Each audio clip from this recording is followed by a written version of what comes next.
दुख आता नहीं सदा रहने के लिए, बात रह जाती है सिर्फ कहने के लिए। प्यार और पीड़ दो किनारे हैं, जिंदगी धार है बहने के लिए, जिंदगी धार है बहने के लिए। बोलिए सतगुरुदेव की जय। बड़े सौभाग्य से मनुष्य की जिंदगी मिली, अपने मन में हमेशा प्रसन्नता बना कर रही। अभियम सत्वम संशुद्धि ज्ञान योग व्यवस्थिति, व्यवस्थित जीवन जीना, घर को व्यवस्थित बनाना, गाड़ी व्यवस्थित रखना, सेटिंग सब सही रखना, मैनेजमेंट अरेंजमेंट सेटलमेंट टॉप का रखना, ये ज्ञानी का लक्षण है, देवता का लक्षण है।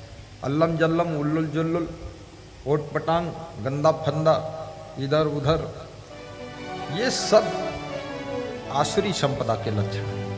सेटिंग से रहो, ठीक ठाक रहो, ठीक ठाक कपड़े पहनो, ठीक ठाक भोजन करो, ठीक ठाक गाड़ी रखो, ठीक ठाक मकान बनाओ। नाशवान तो है, ये माया है, सब है, लेकिन अभी 50 साल जीना भी तो है, इसकी जरूरत भी है, इसलिए संभाल कर सेटिंग से रखो। दानम दमस्य यज्ञ स्वाध्याय तप आर्जो। दैवी संपदा के लक्षणों में अगला लक्षण है दान करना, दान लेना, दान देना। ये बहुत बड़ी बात है। आज हमारे महान भक्त सनत मिरी ने 2,11,000 का संकल्प अयोध्या आश्रम के लिए लिया।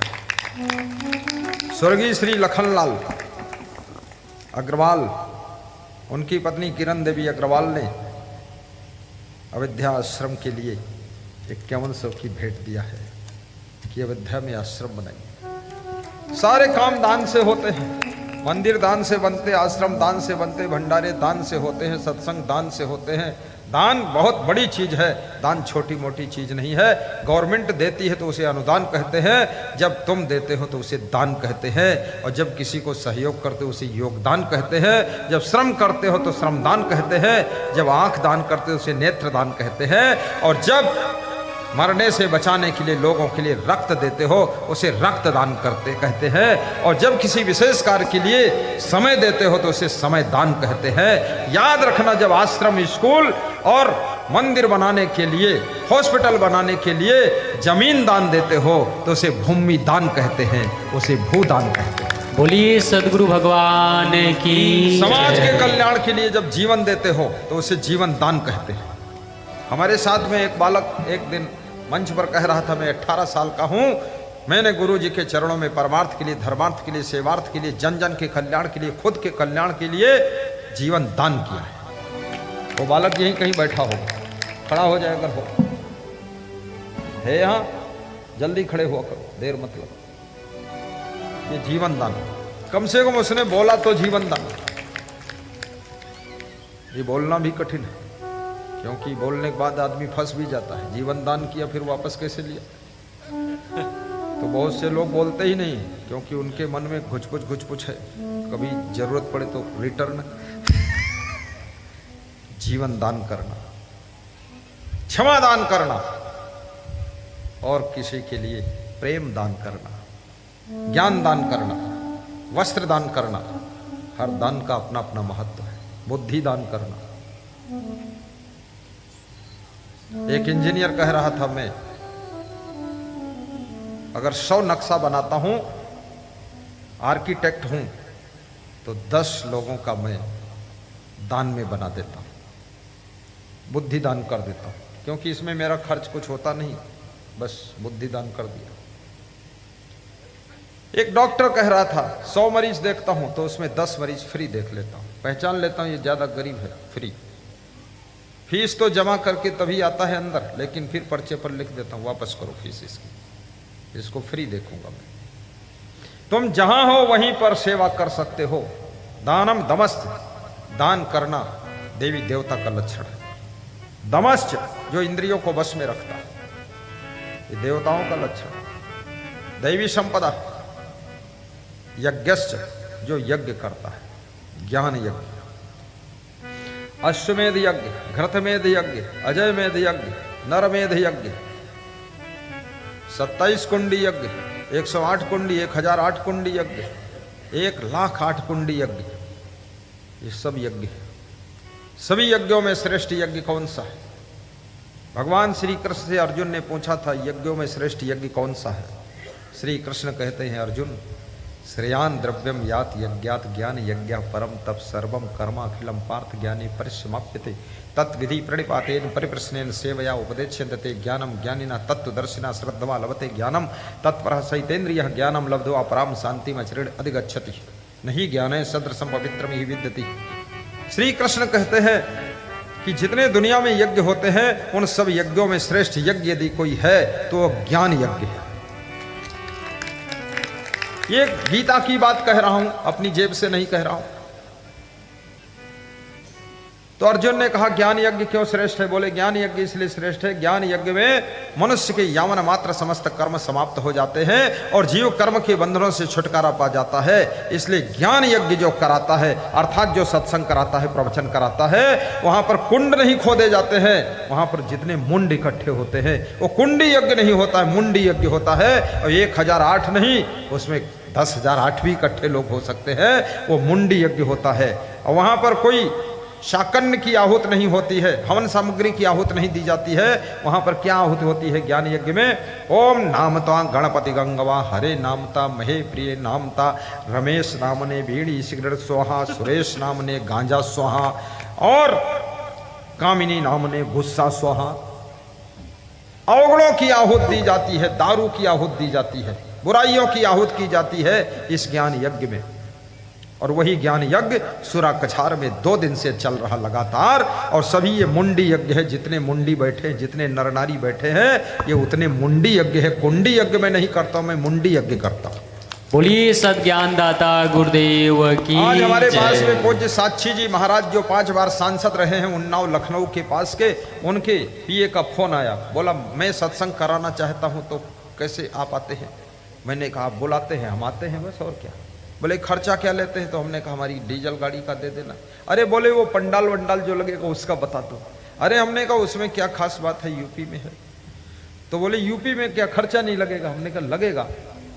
बोले सांसद जी ने कहा है जरा बात करो गुरु जी से, 10-12 प्रोग्राम कराना है, चुनाव से पहले करवा दो, थोड़ा फायदा भी हो जाए। वास्तव में फायदा तो उठाना ही चाहिए। तो मैंने कहा कोई ज़्यादा खर्चा नहीं, 1.5 से 2 लाख खर्चा आता है सारी व्यवस्था का। तो बोले इसमें क्या क्या व्यवस्था मिलती है? हमने कहा पंडाल मिलेगा, 1000 से लेकर के 20,000 तक लोगों के बैठने के लिए पंडाल होगा, जिसका खर्चा न बढ़ेगा न घटेगा। और बैठने के लिए कुर्सियां होंगी। बोले और 80 तखत की व्यास गादी होगी। बोले और हमने कि केवल जमीन देना है, वहाँ सब कुछ होगा। झाड़ू भी आएगा, 150-200 गद्दे भी आएंगे, साउंड सिस्टम बहुत बड़ा आएगा, 5 ट्रक आएंगे, 1 प्रचार वाहन आएगा, संतों के लिए 5 गाड़ियाँ आएंगी। बोले बहुत बड़ा तामझाम है। हमने कहा 25 साधु आएंगे, 25 कर्मचारी आएंगे। अरे बोले ये तो जंबो टीम है, इनको खाना कौन देगा? मैंने कहा ये खुद बनाएंगे खुद खाएंगे। बोले राशन? हमने कहा राशन हम गठरी बांध कर लाएंगे। बोले तो मैं क्या करूंगा? मैंने कहा तुम खा लेना उसी में, और क्या करूं। बहुत अच्छा आदमी। अरे बोले हम दे देंगे। तो हमने कहा तुम दे दोगे तो हम ले लेंगे, दे दो। क्या क्या खाते हैं आप लोग? हमने कहा दाल चावल सब्जी रोटी बस। बोले वो और कुछ तो नहीं मांगोगे? हमने कहा दे दोगे तो मना नहीं करेंगे, बाकी मांगेंगे नहीं। बोले क्या दे देंगे? तो हमने कहा काजू किशमिश भी ला सकते हो। अरे बोले वो तो 700 रुपये किलो मिलता है। हमने कहा तो सांसद के लिए क्या फर्क है? बोले हमारे सांसद साहब संत वो भी हैं। तो हमने कहा साधु साधु से मिले तो कौन करे परवाह, हो जाएगा प्रोग्राम। ये सस्ता और अच्छा बेस्ट क्लास का प्रोग्राम है। यहाँ आप देख रहे हैं वीआईपी व्यवस्था है कि नहीं है? बताइए आप, बोलो। है। और इससे अगर 10 गुना बड़ा पंडाल लगे तो भी खर्चा बढ़ेगा नहीं। 10 गुना बड़ा ट्रक में रखा है सब। अभी तक छत्तीसगढ़ में कोई प्रोग्राम में पूरा पंडाल लगा ही नहीं। बिहार में लग जाता है 2-4 प्रोग्रामों में, बहुत बड़ा इंतजाम है और सस्ता भी है। ये सिस्टम बहुत सस्ता है। इतनी 11 गाड़ियां, 25 कर्मचारी, 25 साधु और इतना बड़ा सब व्यवस्था, ये कौन करेगा 2-3 दिन के लिए 1.5 लाख में, 2 लाख में? कौन करेगा? ये मैं करूंगा और कौन करेगा? हाँ, मैं भी नहीं करूंगा, तुम करोगे। ये मेरा है नहीं, ये समझ लेना। जब मैं घर से आया था कुछ नहीं लाया था, तो ये किसने दिया है? भ्रम में मत रहना कि गुरु जी का, ये तुम्हारा ही है, तुम्हारा है, तुमको ही प्रयोग करना है। जैसे घर की मोटरसाइकिल हो तो भी पेट्रोल खाती है, ऐसे घर की व्यवस्था तो भी खर्चा होता है। अपनी व्यवस्था समझ करके उस व्यवस्था को बनाए रखने के लिए थोड़ा सा योगदान करना पड़ता है, बस, और कुछ नहीं। आज हमारे पास में एक भक्त आए, बनवारी लाल देवांगन, श्रीमती बेला देवांगन, खड़े होइए। इन्होंने 1 लाख की राशि जमा किया है। 2025 में सत्संग होना इनका, 1 फरवरी के करीब। बोले एडवांस सब दे दूंगा मैं। तो हमने कहा एडवांस में सस्ता भी हो जाएगा थोड़ा। बहुत श्रद्धा। उमरेली में सत्संग होगा, कोरबा जिला है, कोरबा जिला ही है। और बोल रहे हैं गांव में किसी से सहयोग मांगूंगा नहीं, अकेले करूंगा। बोले आशीर्वाद इतना आपका वर्षा है, कुछ नहीं था सब कुछ हो गया है। आशीर्वाद है, याद रखना। बैठो, आशीर्वाद पहले भी होता था, आज भी होता है। आशीर्वाद देने वाला तपस्या में तपा हुआ संत होना चाहिए, और आशीर्वाद लेने वाला भक्ति में डूबा हुआ भक्त होना चाहिए। बोलिए सदगुरु भगवान की जय। आशीर्वाद मिलता है, इसमें कोई संदेह नहीं। मेरे गुरु ने भी मुझको आशीर्वाद दिया था कि जो तुम मन में सोचोगे विवेक पूर्वक, वो सफल हो जाएगा। तो मैंने बहुत बड़ा बड़ा सोच लिया, तो बड़ा बड़ा सब सफल हो गया। फिर और बड़ा सोचा, वो भी सफल हो गया। तो गुरु से मैंने कहा और बड़ा सोचूं? बोले सोच लो, सब मनोकामना पूर्ण हो जाएगी। चरणामृत में भी बहुत बड़ी शक्ति होती है। 1 बूंद चरणामृत पान करिए, 10-11 बूंद चरणामृत सिर पर लगाइए, घर आंगन दीवाल में भी छिड़क दीजिए, सब आला बाला निकल जाएगी। और ऐसी कला सीख जाओगे जिससे आपकी जिंदगी कलाकंद बन जाएगी। धीरे धीरे सत्संग विराम की ओर जाएगा। दानम दमस्य यज्ञ स्वाध्याय तप आर्जव। जो स्वाध्याय करता हो दैवी संपदा का लक्षण, इसलिए स्वाध्याय भी करो। सदग्रंथ अपने घर में रखो। कल मैं एक भक्त के यहाँ गया था, उसने कहा 250 सदग्रंथ रखा है, इसका अध्ययन किया। भारी विद्वान करनदास महंत बाकी मोंगरा वाला, बेल्जियम में उसका लड़का सर्विस करता। तो मैं उसको भी कहता हूँ एक बार ऐसा दमादम सत्संग अपनी जिंदगी में तू भी करा दे बेटा। अपनी पत्नी से पूछ ले, पीठ पास में बैठी, एक बार हो जाए बेल्जियम का धन यहाँ लग जाए, क्या बात है। सत्संग कराना बहुत जरूरी है। पेड़ कोई लगाता है पर छाया और ऑक्सीजन और फल सबको मिलते हैं। सत्संग कोई कराता है, न जाने कितने लोगों को सत्संग से ज्ञान मिलता है, भक्ति मिलती है, संस्कार मिलते हैं, जीने की कला मिलती, बुराइयां छूट जाती हैं और जिंदगी धन्य हो जाती है। पेड़ लगाने वाला तो एक व्यक्ति है, फल खाने वाले सेव संतरा बैठकर छत्तीसगढ़ में भी खाते हैं। इसे सत्संग कराना चाहिए। करोड़ों लोग सत्संग सुन रहे। स्वाध्याय पुस्तक की दुकान से धार्मिक ग्रंथ खरीद लीजिए, उनको पढ़िए, अध्ययन करिए। ना जाने कौन उसकी लाइन तुम्हारी जिंदगी की लाइन को सुधार दे। स्वाध्याय तप आर्जन। और जो तप करता है धर्म के लिए, परमार्थ के लिए, परोपकार के लिए, आत्म कल्याण के लिए, जो कष्ट सह लेता है वही तप है। सहनशीलता तप है।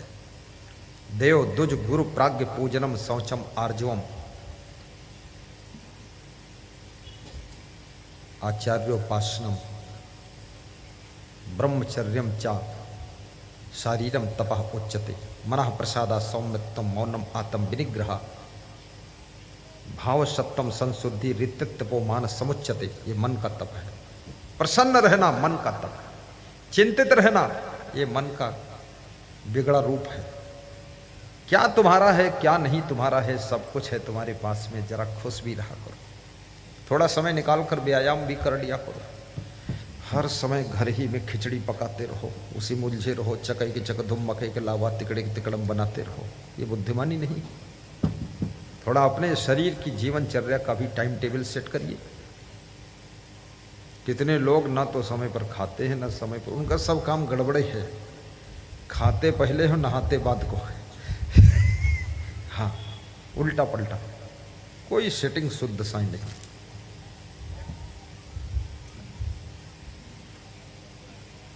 जीवन को भी सही ढंग से जियो।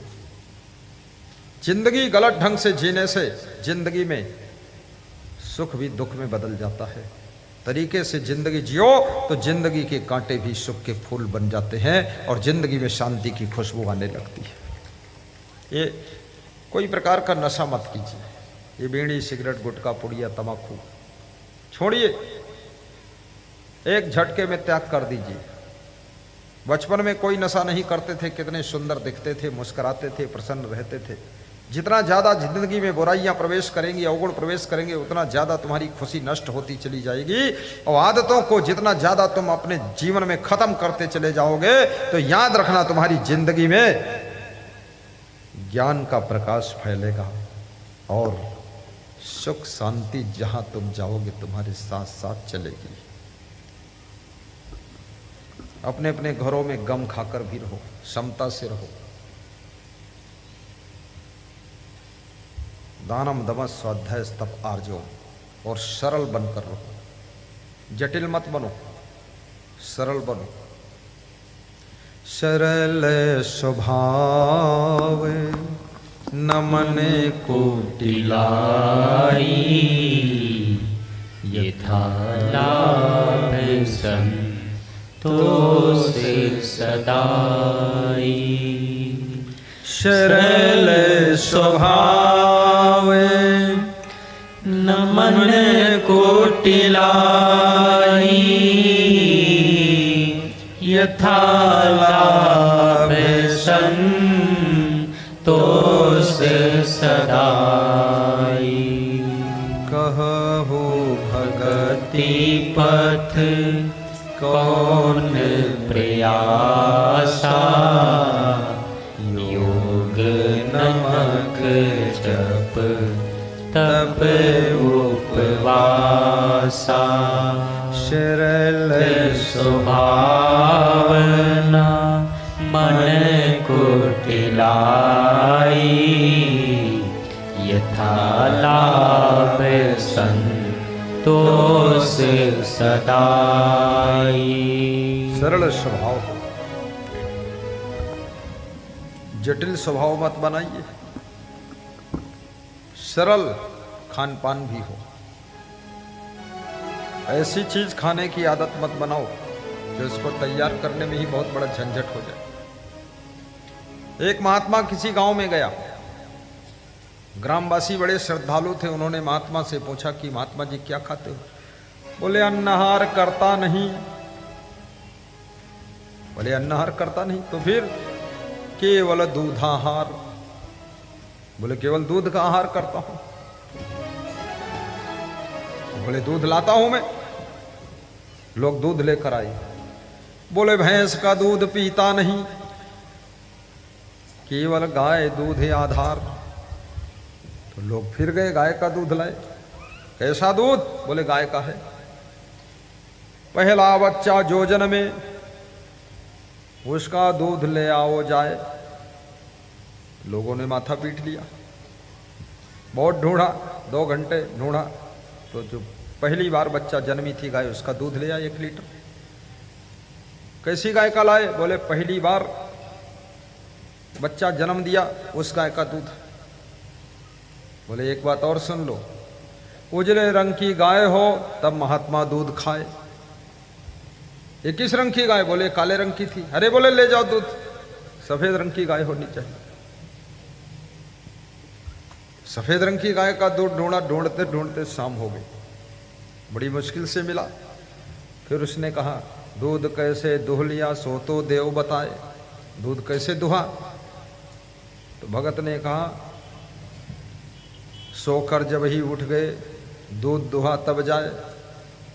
तो महात्मा बोला अरे ऐसा दूध नहीं पीता हूं, स्नान करे कपड़ा ना बदले गीले कपड़ा होय, और सफेद रंग की गाय हो पहला बच्चा होय, और तब जो दूध दुहे वो दूध महात्मा पी ले।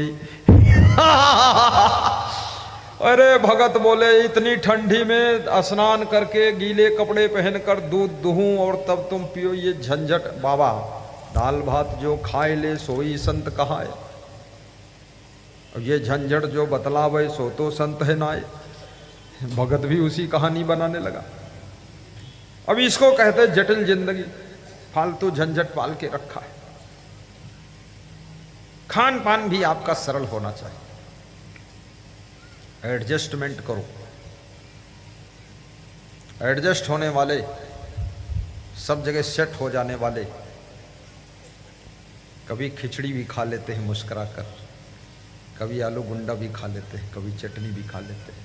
मेरे गुरु कहते थे पूज्य श्री क्षमादेव जी, घी घना और कभी मुट्ठी भर चना और कभी वो भी मना, और ऐसी जिंदगी बना।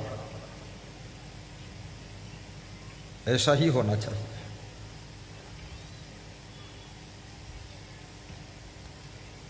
साहिब बंदगी बोलो। साहेब बंदगी, साहेब बंदगी। आज के मुख्य अतिथि श्री राजकिशोर प्रसाद महापौर कोरबा गुरु दर्शन के लिए आए थे, मीटिंग थी इसलिए चले गए हैं। उनको मुख्य अतिथि के रूप में चुना गया था। उनको व्यास गादी आशीर्वाद देती है। बड़े सरल सहज स्वभाव के हैं। गुरु को दक्षिणा भी दे गए, फल फूल भी दे गए, नारियल भेंट कर गए। और उसी नगर पालिका में पार्षद के पद पर स्थित सुश्री श्रुति कुमारी श्रुति, उनको भी व्यास गादी आशीर्वाद देती है। वही प्रोग्राम भी करा रही हैं, वो खड़ी हैं देखो। इनको भी आशीर्वाद है। वास्तव में विशेष अतिथि के रूप में स्वास्थ्य अधिकारी जिला कोरबा के यशयन केसरी जी पधारे हैं। खड़े होइए, देखो विशेष स्वास्थ्य अधिकारी। जिसको विशेष स्वस्थ रहना है तो इनसे मिलो आप, और थोड़ा थोड़ा स्वस्थ रहना तो हमसे ही मिल लो। इन बैठिए, इनको भी आशीर्वाद है। जिंदगी चाहिए बंदगी के लिए, जिंदगी चाहिए बंदगी के लिए, आत्मा में रखो जिंदगी के लिए, आत्मा में रखो जिंदगी के लिए, जिंदगी चाहिए बंदगी के लिए। आज आए गुरु धन्य हम सब हुए, सर मेरा झुक गया बंदगी के लिए, सर मेरा झुक गया। इधर वाले भी गाइए, ए शिव प्रसाद के लिए। तुम गाते हो कि नहीं गाते? बंदगी